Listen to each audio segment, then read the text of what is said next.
Chapter 58 of Middlemarch by George Eliot. This recording is in the public domain. Recording by Margaret Espayat. For there can live no hatred in thine eye, therefore in that I cannot know thy change. In many's looks the false heart's history is writ in moods and frowns, and wrinkles strange. But heaven in thy creation did decree that in thy face sweet love should ever dwell. Whate'er thy thoughts or thy heart's workings be, thy looks should nothing thence but sweetness tell. Shakespeare Sonnets. At the time when Mr. Vincy uttered that presentiment about Rosamond, she herself had never had the idea that she should be driven to make the sort of appeal which he foresaw. She had not yet had any anxiety about ways and means, though her domestic life had been expensive as well as eventful. Her baby had been born prematurely, and all the embroidered robes and caps had to be laid by in darkness. This misfortune was attributed entirely to her having persisted in going out on horseback one day when her husband had desired her not to do so, but it must not be supposed that she had shown temper on the occasion, or rudely told him that she would do as she liked. What led her particularly to desire horse exercise was a visit from Captain Lydgate, the baronet's third son, who, I am sorry to say, was detested by our Tertius of that name as a vapid fop parting his hair from brow to nape in a despicable fashion, not followed by Tertius himself, and showing an ignorant security that he knew the proper thing to say on every topic. Lydgate inwardly cursed his own folly that he had drawn down this visit by consenting to go to his uncle's on the wedding tour, and he made himself rather disagreeable to Rosamond by saying so in private. For to Rosamond this visit was a source of unprecedented but gracefully concealed exultation. She was so intensely conscious of having a cousin who was a baronet's son staying in the house, that she imagined the knowledge of what was implied by his presence to be diffused through all other minds, and when she introduced Captain Lydgate to her guests, she had a placid sense that his rank penetrated them as if it had been an odor. The satisfaction was enough for the time to melt away some disappointment in the conditions of marriage with a medical man even of good birth. It seemed now that her marriage was visibly as well as ideally floating her above the Middlemarch level, and the future looked bright with letters and visits to and from Quallingham, and vague advancement in consequence for Tertius. Especially as, probably as the captain's suggestion, his married sister, Mrs. Mengan, had come with her maid and stayed 2 nights on her way from town. Hence it was clearly worth while for Rosamond to take pains with her music and the careful selection of her lace. As to Captain Lydgate himself, his low brow, his aquiline nose bent on one side, and his rather heavy utterance, might have been disadvantageous in any young gentleman who had not a military bearing and a moustache to give him what is doted on by some flower-like blonde heads as style. He had, moreover, that sort of high breeding which consists in being free from the petty solicitudes of middle-class gentility, and he was a great critic of feminine charms. Rosamond delighted in his admiration now even more than she had done at Quallingham, and he found it easy to spend several hours of the day in flirting with her. The visit altogether was one of the pleasantest larks he had ever had, not the less so perhaps because he suspected that his queer cousin Tertius wished him away, though Lydgate, who would rather, hyperbolically speaking, have died than have failed in polite hospitality, suppressed his dislike, and only pretended generally not to hear what the gallant officer said, consigning the task of answering him to Rosamond. For he was not at all a jealous husband, and preferred leaving a feather-headed young gentleman alone with his wife to bearing him company. "I wish you would talk more to the captain at dinner, Tertius," said Rosamond, one evening when the important guest was gone to Loamford to see some brother officers stationed there. "You really look so absent sometimes. You seem to be seeing through his head into something behind it, instead of looking at him." "My dear Rosy, you don't expect me to talk much to such a conceited ass as that, I hope," said Lydgate, brusquely. "If he got his head broken, I might look at it with interest. Not before." "I cannot conceive why you should speak of your cousin so contemptuously," said Rosamond, her fingers moving at her work while she spoke with a mild gravity which had a touch of disdain in it. "Ask Ladislaw if he doesn't think your captain the greatest bore he ever met with. Ladislaw has almost forsaken the house since he came."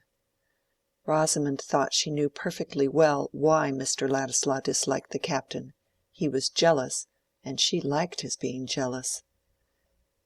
"It is impossible to say what will suit eccentric persons," she answered. "But in my opinion Captain Lydgate is a thorough gentleman, and I think you ought not, out of respect to Sir Godwin, to treat him with neglect." "No, dear, but we have had dinners for him, and he comes in and out as he likes. He doesn't want me."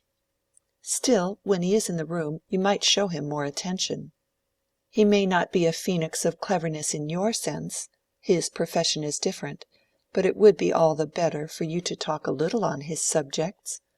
I think his conversation is quite agreeable, and he is anything but an unprincipled man." "The fact is, you wish me to be a little more like him, Rosy," said Lydgate, in a sort of resigned murmur, with a smile which was not exactly tender, and certainly not merry. Rosamond was silent and did not smile again, but the lovely curves of her face looked good-tempered enough without smiling.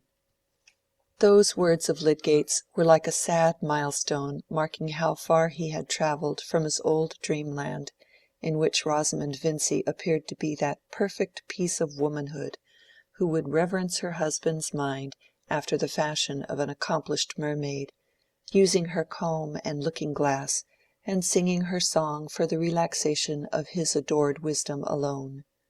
He had begun to distinguish between that imagined adoration and the attraction towards a man's talent because it gives him prestige, and is like an order in his button-hole or an honorable before his name.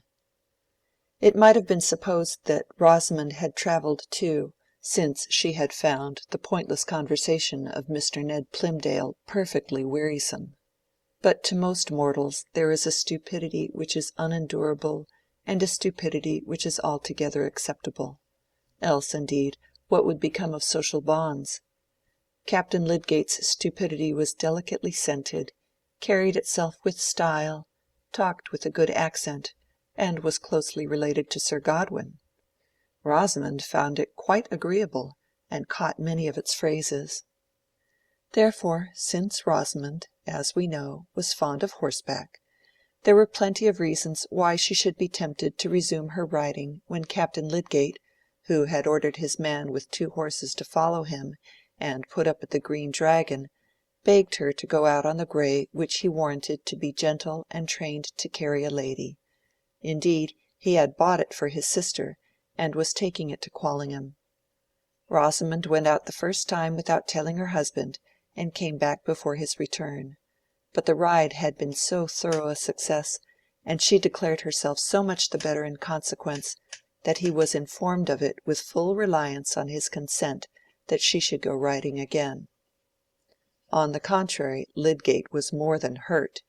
He was utterly confounded that she had risked herself on a strange horse without referring the matter to his wish.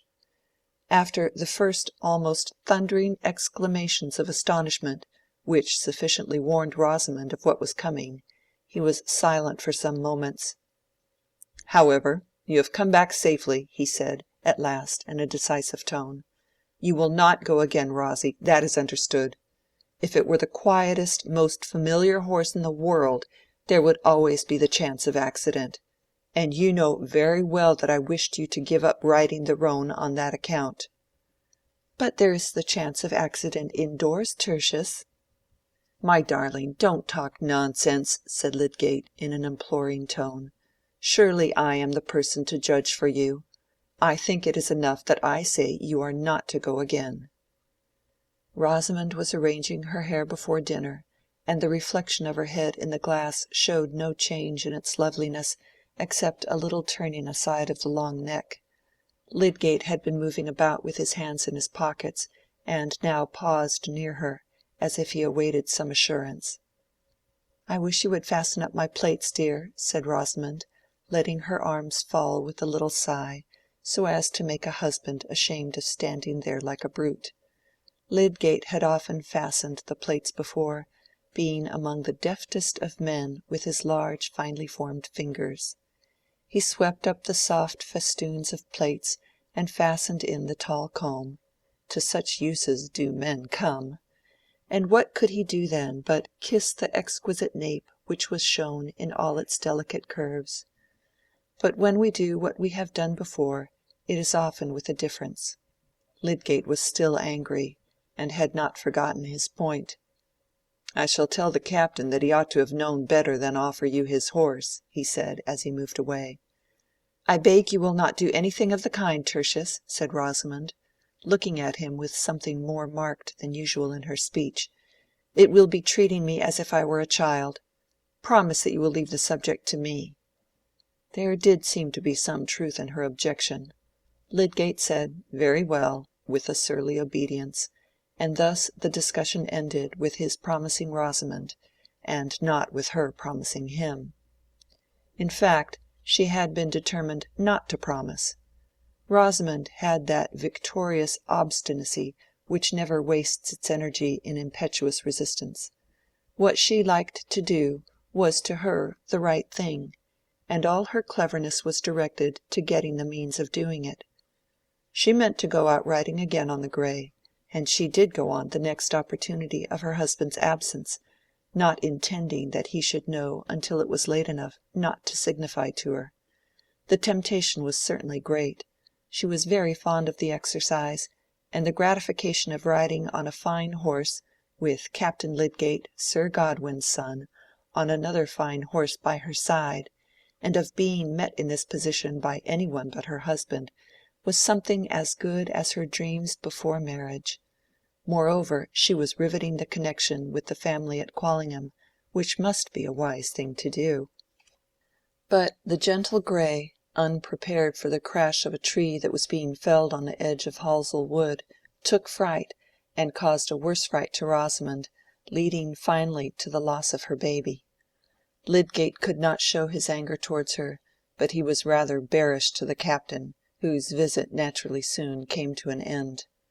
In all future conversations on the subject, Rosamond was mildly certain that the ride had made no difference, and that if she had stayed at home the same symptoms would have come on and would have ended in the same way, because she had felt something like them before.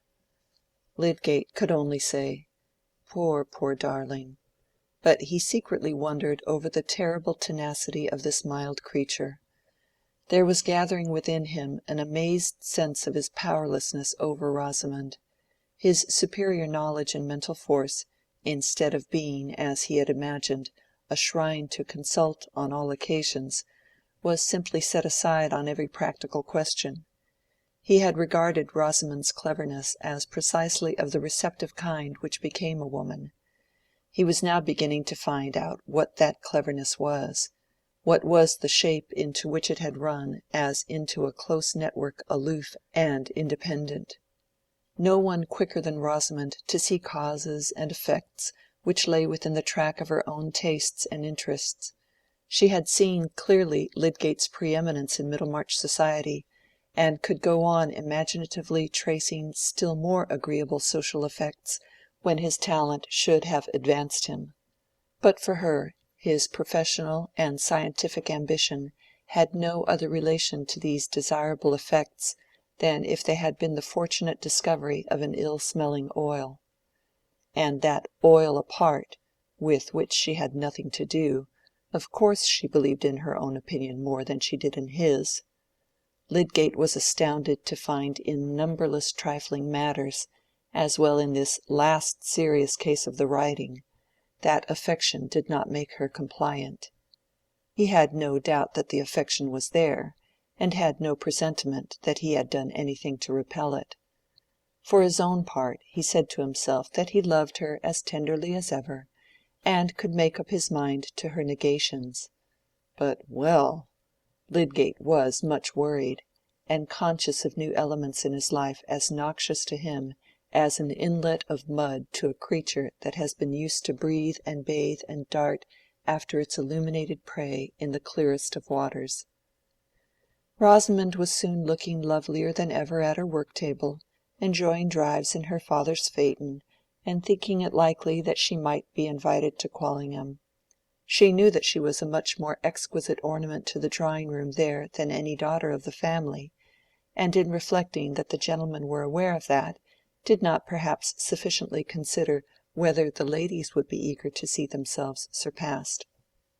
Lydgate, relieved from anxiety about her, relapsed into what she inwardly called his moodiness, a name which to her covered his thoughtful preoccupation with other subjects than herself, as well as that uneasy look of the brow and distaste for all ordinary things as if they were mixed with bitter herbs, which really made a sort of weather-glass to his vexation and foreboding. These latter states of mind had one cause amongst others, which he had generously but mistakenly avoided mentioning to Rosamond, lest it should affect her health and spirits. Between him and her indeed there was that total missing of each other's mental track, which is too evidently possible even between persons who are continually thinking of each other. To Lydgate it seemed that he had been spending month after month in sacrificing more than half of his best intent and best power to his tenderness for Rosamond, bearing her little claims and interruptions without impatience, and, above all, bearing without betrayal of bitterness to look through less and less of interfering illusion at the blank unreflecting surface her mind presented to his ardor for the more impersonal ends of his profession and his scientific study, an ardor which he had fancied that the ideal wife must somehow worship as sublime, though not in the least knowing why. But his endurance was mingled with a self-discontent which, if we know how to be candid, we shall confess to make more than half our bitterness under grievances, wife or husband included. It always remains true that if we had been greater, circumstance would have been less strong against us. Lydgate was aware that his concessions to Rosamond were often little more than the lapse of slackening resolution, the creeping paralysis apt to seize an enthusiasm which is out of adjustment to a constant portion of our lives, and on Lydgate's enthusiasm there was constantly pressing not a simple weight of sorrow, but the biting presence of a petty degrading care, such as casts the blight of irony over all higher effort. This was the care which he had hitherto abstained from mentioning to Rosamond, and he believed, with some wonder, that it had never entered her mind, though certainly no difficulty could be less mysterious. It was an inference with a conspicuous handle to it, and had been easily drawn by indifferent observers, that Lydgate was in debt, and he could not succeed in keeping out of his mind for long together that he was every day getting deeper into that swamp, which tempts men towards it with such a pretty covering of flowers and verdure. It is wonderful how soon a man gets up to his chin there, in a condition in which, spite of himself, he is forced to think chiefly of release, though he had a scheme of the universe in his soul. 18 months ago Lydgate was poor, but he had never known the eager want of small sums, and felt rather a burning contempt for any one who descended a step in order to gain them. He was now experiencing something worse than a simple deficit. He was assailed by the vulgar, hateful trials of a man who has bought and used a great many things which might have been done without, and which he is unable to pay for, though the demand for payment has become pressing. How this came about may be easily seen without much arithmetic or knowledge of prices. When a man, in setting up a house and preparing for marriage, finds that his furniture and other initial expenses come to between £400 and £500 more than he has capital to pay for, when at the end of a year it appears that his household expenses, horses and et ceteras, mount to nearly 1,000, while the proceeds of the practice, reckoned from the old books to be worth $800 per annum, have sunk like a summer pond, and make hardly $500, chiefly in unpaid entries, the plain inference is that, whether he minds it or not, he is in debt. Those were less expensive times than our own, and provincial life was comparatively modest.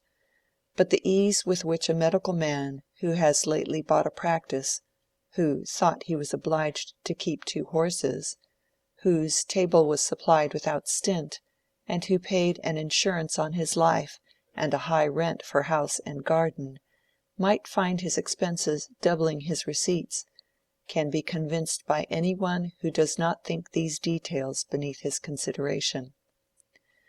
Rosamond, accustomed from her childhood to an extravagant household, thought that good housekeeping consisted simply in ordering the best of everything. Nothing else answered, and Lydgate supposed that if things were done at all they must be done properly. He did not see how they were to live otherwise.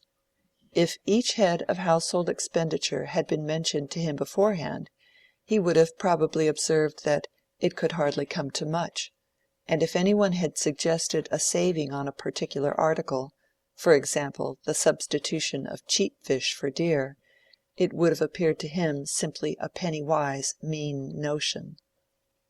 Rosamond, even without such an occasion as Captain Lydgate's visit, was fond of giving invitations, and Lydgate, though he often thought the guests tiresome, did not interfere.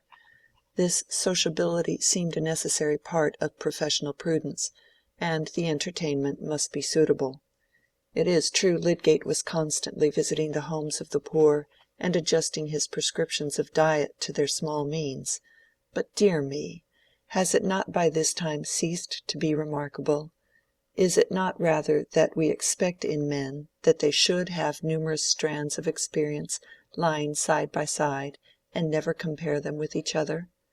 Expenditure, like ugliness and errors, becomes a totally new thing when we attach our own personality to it, and measure it by that wide difference which is manifest, in our own sensations, between ourselves and others. Lydgate believed himself to be careless about his dress, and he despised a man who calculated the effects of his costume. It seemed to him only a matter of course that he had abundance of fresh garments. Such things were naturally ordered in sheaves.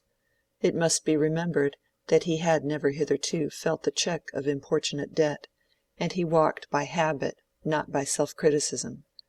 But the check had come. Its novelty made it the more irritating. He was amazed, disgusted that conditions so foreign to all his purposes, so hatefully disconnected with the objects he cared to occupy himself with, should have lain in ambush and clutched him when he was unaware. And there was not only the actual debt, there was the certainty that in his present position he must go on deepening it. 2 furnishing tradesmen at Brassing, whose bills had been incurred before his marriage, and whom uncalculated current expenses had ever since prevented him from paying, had repeatedly sent him unpleasant letters which had forced themselves on his attention. This could hardly have been more galling to any disposition than to Lydgate's, with his intense pride, his dislike of asking a favor or being under an obligation to any one. He had scorned even to form conjectures about Mr. Vincy's intentions on money matters, and nothing but extremity could have induced him to apply to his father-in-law, even if he had not been made aware in various indirect ways since his marriage that Mr. Vincy's own affairs were not flourishing, and that the expectation of help from him would be resented. Some men easily trust in the readiness of friends. It had never in the former part of his life occurred to Lydgate that he should need to do so. He had never thought what borrowing would be to him, but now that the idea had entered his mind, he felt that he would rather incur any other hardship. In the meantime he had no money or prospects of money, and his practice was not getting more lucrative. No wonder that Lydgate had been unable to suppress all signs of inward trouble during the last few months, and now that Rosamond was regaining brilliant health, he meditated taking her entirely into confidence on his difficulties. New conversance with tradesmen's bills had forced his reasoning into a new channel of comparison. He had begun to consider from a new point of view what was necessary and unnecessary in goods ordered, and to see that there must be some change of habits. How could such a change be made without Rosamond's concurrence? The immediate occasion of opening the disagreeable fact to her was forced upon him. Having no money, and having privately sought advice as to what security could possibly be given a man in his position, Lydgate had offered the one good security in his power to the less peremptory creditor, who was a silversmith and jeweller, and who consented to take on himself the upholsterer's credit too, accepting interest for a given term. The security necessary was a bill of sale on the furniture of his house, which might make a creditor easy for a reasonable amount of time about a debt amounting to less than £400, and the silversmith, Mr. Dover, was willing to reduce it by taking back a portion of the plate and any other article which was good as new. Any other article was a phrase delicately implying jewelry, and more particularly some purple amethysts costing £30, which Lydgate had bought as a bridal present. Opinions may be divided as to his wisdom in making this present. Some may think that it was a graceful attention to be expected from a man like Lydgate, and that the fault of any troublesome consequences lay in the pinched narrowness of provincial life at that time, which offered no conveniences for professional people whose fortune was not proportioned to their tastes, also in Lydgate's ridiculous fastidiousness about asking his friends for money. However, it had seemed a question of no amount to him on that fine morning when he went to give a final order for plate, in the presence of other jewels enormously expensive, and as an addition to orders of which the amount had not been exactly calculated, £30 for ornaments so exquisitely suited to Rosamond's neck and arms could hardly appear excessive when there was no ready cash for it to exceed. But at this crisis Lydgate's imagination could not help dwelling on the possibility of letting the amethysts take their place again among Mr. Dover's stock, though he shrank from the idea of proposing this to Rosamond. Having been roused to discern consequences which he had never been in the habit of tracing, he was preparing to act on this discernment with some of the rigor, by no means all, that he would have applied in pursuing experiment. He was nerving himself to this rigor as he rode from Brassing, and meditated on the representations he must make to Rosamond. It was evening when he got home. He was intensely miserable, this strong man of 29 and of many gifts. He was not saying angrily within himself that he had made a profound mistake, but the mistake was at work in him like a recognized chronic disease, mingling its uneasy importunities with every prospect and enfeebling every thought. As he went along the passage to the drawing-room, he heard the piano and singing. Of course, Ladislaw was there. It was some weeks since Will had parted from Dorothea, yet he was still at the old post in Middlemarch. Lydgate had no objection in general to Ladislaw's coming, but just now he was annoyed that he could not find his hearth free. When he opened the door the two singers went on towards the key-note, raising their eyes and looking at him indeed, but not regarding his entrance as an interruption. To a man galled with his harness as poor Lydgate was, it is not soothing to see two people warbling at him as he comes in with a sense that the painful day has still pains in store. His face, already paler than usual, took on a scowl as he walked across the room and flung himself into a chair. The singers, feeling themselves excused by the fact that they had only 3 bars to sing, now turned round. "How are you, Lydgate?" said Will, coming forward to shake hands. Lydgate took his hand, but did not think it necessary to speak. "Have you dined, Tertius? I expected you much earlier," said Rosamond, who had already seen that her husband was in a horrible humor. She seated herself in her usual place as she spoke. "I have dined. I should like some tea, please," said Lydgate curtly, still scowling and looking markedly at his legs stretched out before him. Will was too quick to need more. "I shall be off," he said, reaching his hat. "Tea is coming," said Rosamond. "Pray don't go." "Yes, Lydgate is bored," said Will, who had more comprehension of Lydgate than Rosamond had, and was not offended by his manner, easily imagining outdoor causes of annoyance. "There is the more need for you to stay," said Rosamond, playfully, and in her lightest accent. "He will not speak to me all the evening." "Yes, Rosamond, I shall," said Lydgate, in his strong baritone. "I have some serious business to speak to you about." No introduction of the business could have been less like that which Lydgate had intended, but her indifferent manner had been too provoking. "There, you see," said Will. "I'm going to meet about the Mechanics' Institute. Good-bye." And he went quickly out of the room. Rosamond did not look at her husband, but presently rose and took her place before the tea-tray. She was thinking that she had never seen him so disagreeable. Lydgate turned his dark eyes on her and watched her as she delicately handled the tea-service with her taper fingers, and looked at the objects immediately before her with no curve in her face disturbed, and yet with an ineffable protest in her air against all people with unpleasant manners. For the moment he lost the sense of his wound in a sudden speculation about this new form of feminine impassibility revealing itself in the sylph-like frame which he had once interpreted as the sign of a ready, intelligent sensitiveness. His mind glancing back to Laure while he looked at Rosamond, he said inwardly, "Would she kill me because I wearied her?" And then, "It is the way with all women."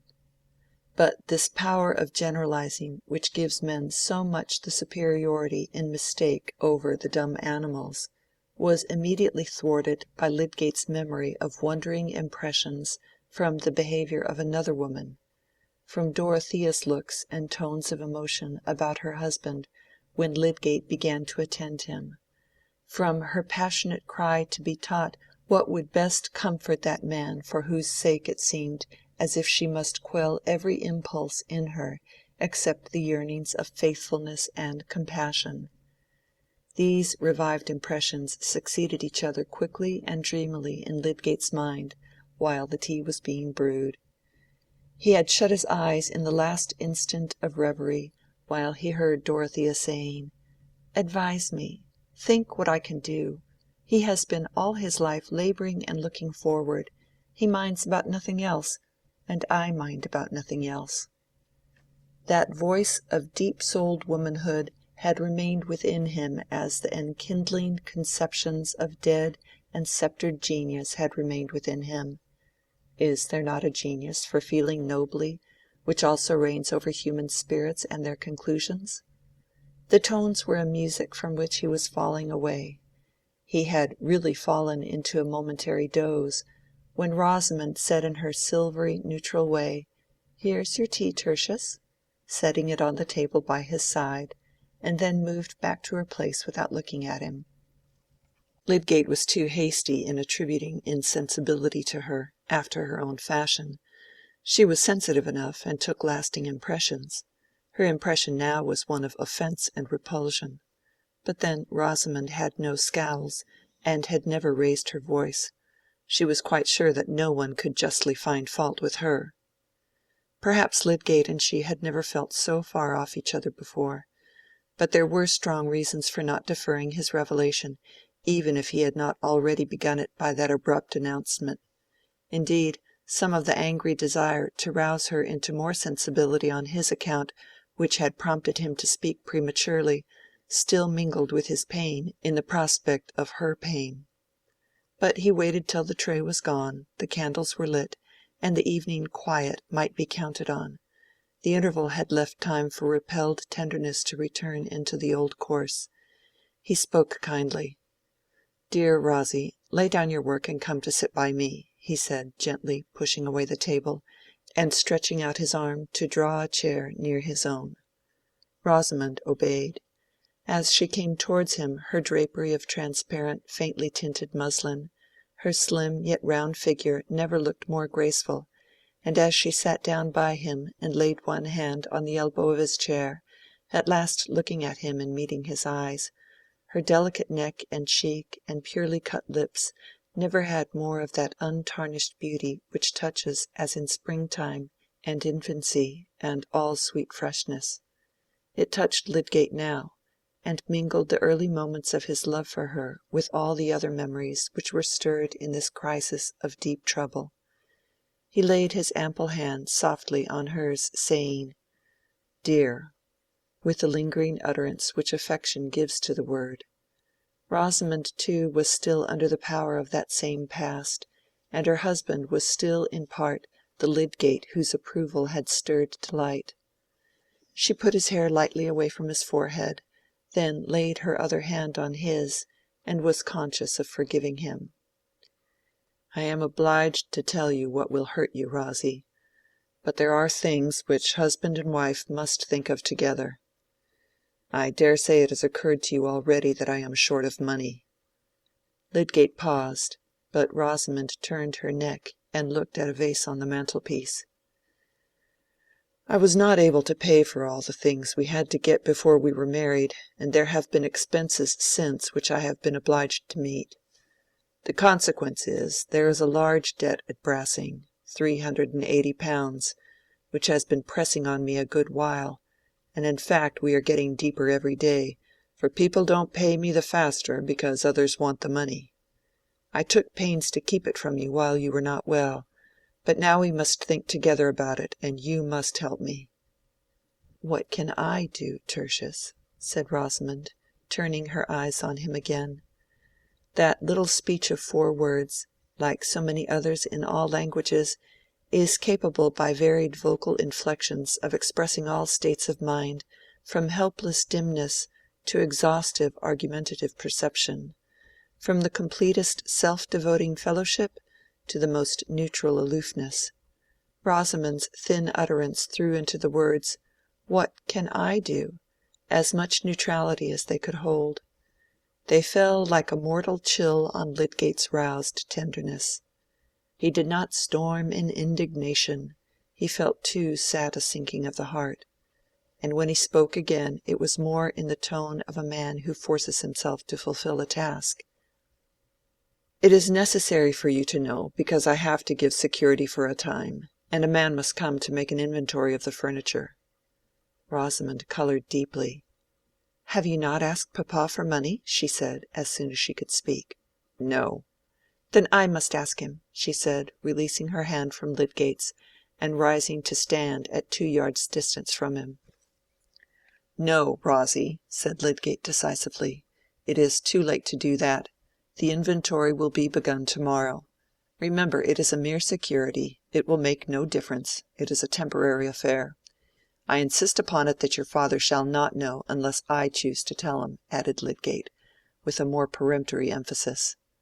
This certainly was unkind, but Rosamond had thrown him back on evil expectation as to what she would do in the way of quiet, steady disobedience.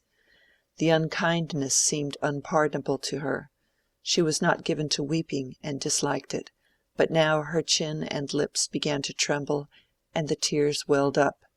Perhaps it was not possible for Lydgate, under the double stress of outward material difficulty and of his own proud resistance to humiliating consequences, to imagine fully what this sudden trial was to a young creature who had known nothing but indulgence, and whose dreams had all been of a new indulgence, more exactly to her taste.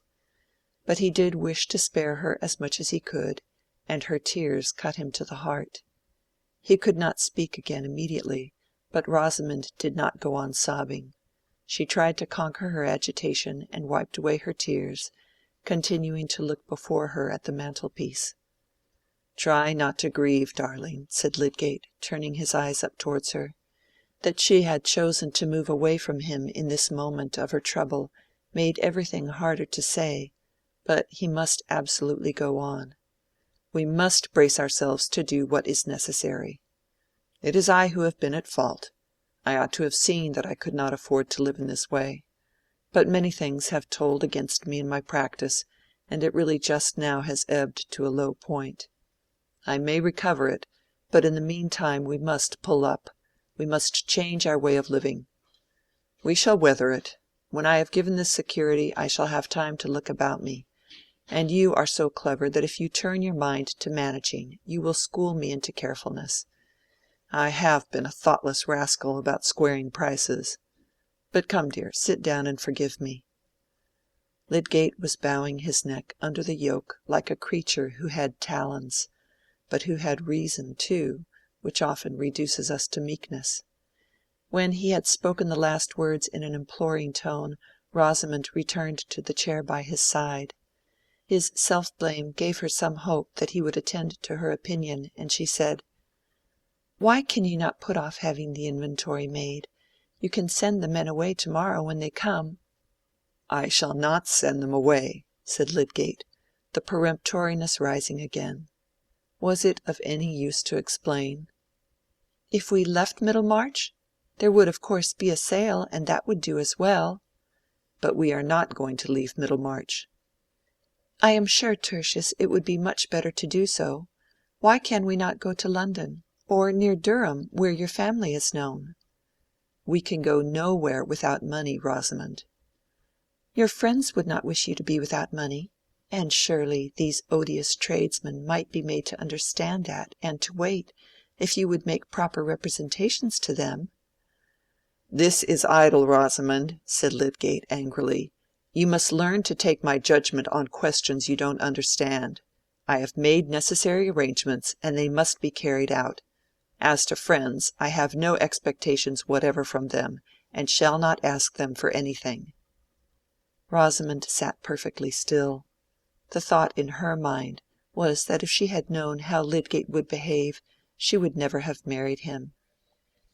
"We have no time to waste now on unnecessary words, dear," said Lydgate, trying to be gentle again. "There are some details that I want to consider with you. Dover says he will take a good deal of the plate back again, and any of the jewelry we like. He really behaves very well." "Are we to go without spoons and forks, then?" said Rosamond, whose very lips seemed to get thinner with the thinness of her utterance.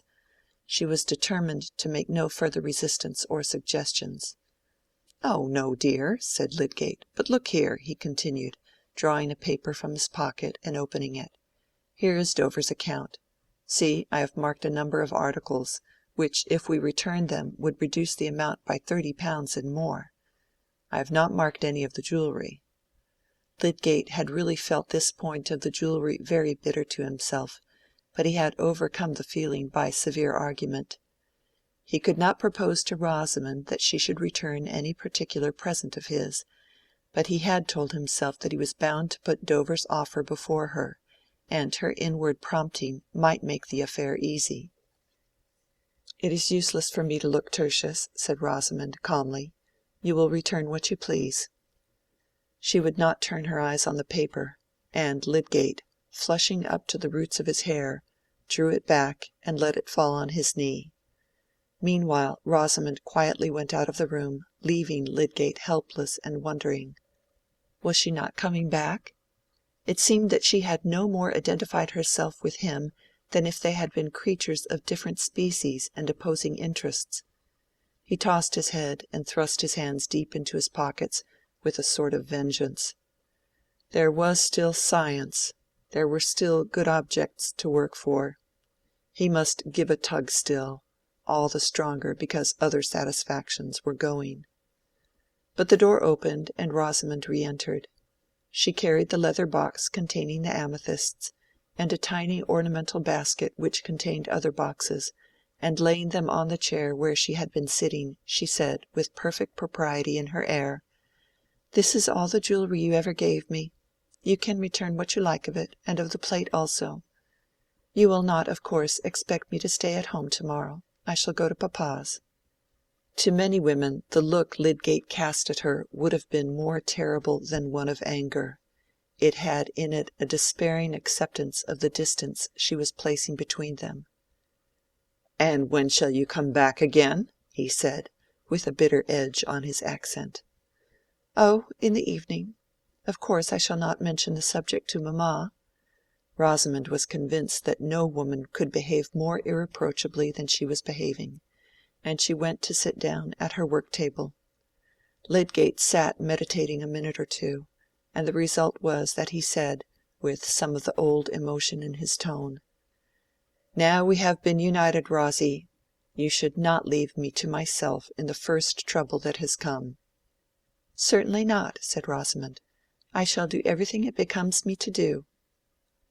"It is not right that the thing should be left to servants, or that I should have to speak to them about it, and I shall be obliged to go out, I don't know how early.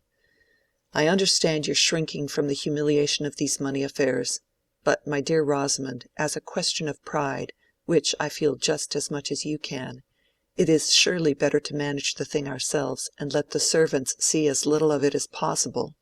And since you are my wife, there is no hindering your share in my disgraces, if there were disgraces." Rosamond did not answer immediately, but at last she said, "Very well, I will stay at home." "I shall not touch these jewels, Rosy. Take them away again. But I will write out a list of plate that we may return, and that can be packed up and sent at once."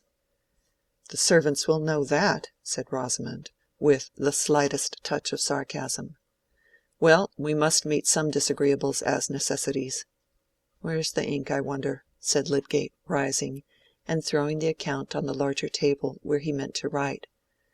Rosamond went to reach the inkstand, and after setting it on the table was going to turn away, when Lydgate, who was standing close by, put his arm round her and drew her towards him, saying, "Come, darling, let us make the best of things. It will only be for a time, I hope, that we shall have to be stingy and particular. Kiss me." His native warm-heartedness took a great deal of quenching, and it is a part of manliness for a husband to feel keenly the fact that an inexperienced girl has got into trouble by marrying him. She received his kiss and returned it faintly, and in this way an appearance of accord was recovered for the time. But Lydgate could not help looking forward with dread to the inevitable future discussions about expenditure and the necessity for a complete change in their way of living.